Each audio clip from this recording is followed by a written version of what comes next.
સૌથી પહેલાં મિત્રો તમારે તમારું જે મોબાઈલ કે કમ્પ્યુટરની અંદર તમારે ગૂગલ ક્રોમ બ્રાઉઝર ઓપન કરી લેવાનું છે અને ઓપન કરીને આ જે સર્ચ બાર છે એની અંદર તમારે એની રોડ તમારે સર્ચ કરવાનું છે। એની રોડ તમે સર્ચ કરશો એટલે ફર્સ્ટમાં અહીંયા આગળ જે એની રોડની જે લિંક આવે છે એના પર તમારે ક્લિક કરવાની છે। એના પર ક્લિક કરશો એટલે આ રીતે એક એની રોડનું ડેશબોર્ડ તમારી સામે આવી જશે। અહીંયા આગળ તમારે થોડું સ્ક્રોલ કરીને નીચે આવવાનું છે તો અહીંયા સિલેક્ટ એની વન કોઈ એક પસંદ કરો એટલે આપણે આ સિલેક્ટ પર ક્લિક કરવાની છે।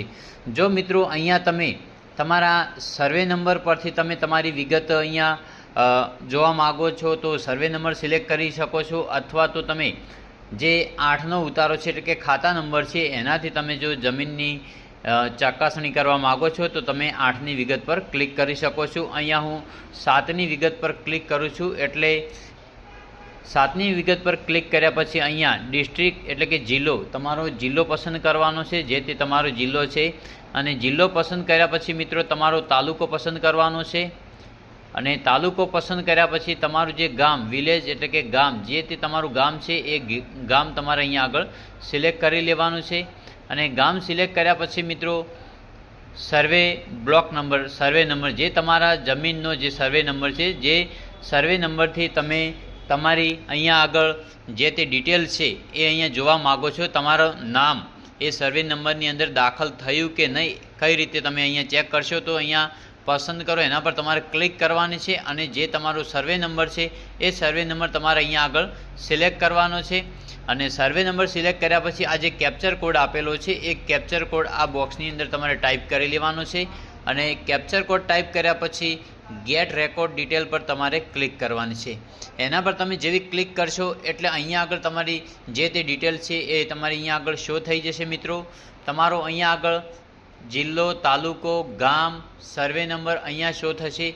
એની નીચે જશો એટલે જમીનની વિગત જે તે તમારી જમીન છે, કેટલી જમીન છે, કેટલા હેક્ટર આરે ચોરસ મીટર છે એ ટોટલ અહીંયા આગળ તમારું શો થશે। પછી મિત્રો એની નીચે આવશો એટલે જે તમારી નોંધ છે કાચી નોંધની વિગત છે એ પણ અહીંયા આપેલી હશે, જુઓ અહીંયા આગળ કાચી નોંધ છે।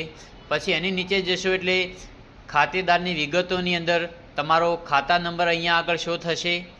પછી અહીંયા નોંધ નંબરો અને ખાતેદારો જે તમારા સર્વે નંબરની અંદર જે તે ખાતેદારો છે એ અહીંયા આગળ તમારા શો થશે। એટલે તમે આ રીતે મિત્રો જે તમારા સર્વે નંબર કાં તો ખાતા નંબરથી તમારી ડિટેલ ચેક કરી શકો છો કે તમારી જમીન તમારા નામે થઈ કે નહીં, એ આ રીતે તમે ચેક કરી શકો છો। અને બાજુમાં બોજા અને હકની વિગતો પણ આપેલી છે।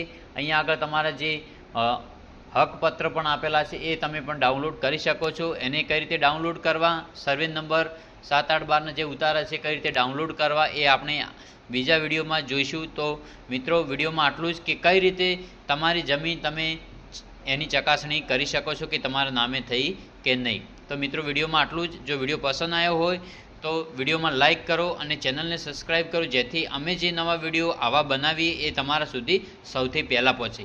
મળીએ બીજા વિડીયોમાં, ત્યાં સુધી જય હિન્દ, જય ભારત।